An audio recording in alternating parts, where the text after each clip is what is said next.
উনি যেন না বললেও চলে আসেন, এই রকমের একটা মানুষ। ভীষণ ভীষণ ভালো লাগে। প্রত্যেকটা অনুষ্ঠানে এসে উনি টেলিকাস্ট করেন ফেসবুকে। কি কি যেন বললেন? হরিয়ার নিত্য মন্দির না, এটাকে ফেসবুক লাইভ। ফেসবুক লাইভ উনি করেন, যেটা ভীষণ ভালো লাগে।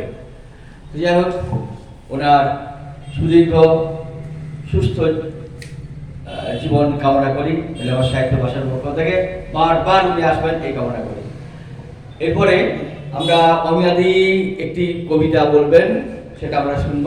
তারপরে আমাদের সহ সম্পাদক আছেন, উনি আসবেন।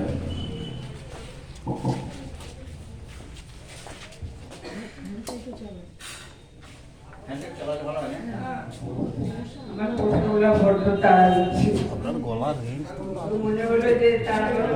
সুযোগ নেই তাই, হ্যাঁ আরো দু চারটে শুনুন। আমি তবলাটাই বাজান, মাঝে মাঝে গান করতে দেখি। তারার দেশে তারা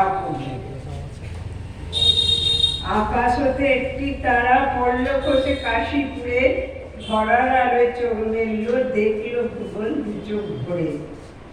কবি হয়ে পৌঁছে গেল মিলন মেলার অঙ্গনেতে, কত মানুষ চিনল তাকে, ফেলল বেঁধে হৃদয়েতে। যত্রতত্র বিচরণ, কবির পাড়ায় যাত্রা দলে, কবিতা পাঠে, পালা গানে, বই মেলাতে খুশি মনে। এক সকালে হঠাৎ দেখি তারার শরীর খারাপ দেখি, হঠাৎ করে তারার গমন ভারাক্রান্ত সবার মন। তারা কত তারার দেশে চলে গেল অনায়াসে। তারা গেল তারার দেশে, রয়ে গেল তারার আলো।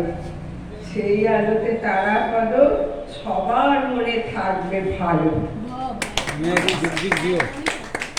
এটাই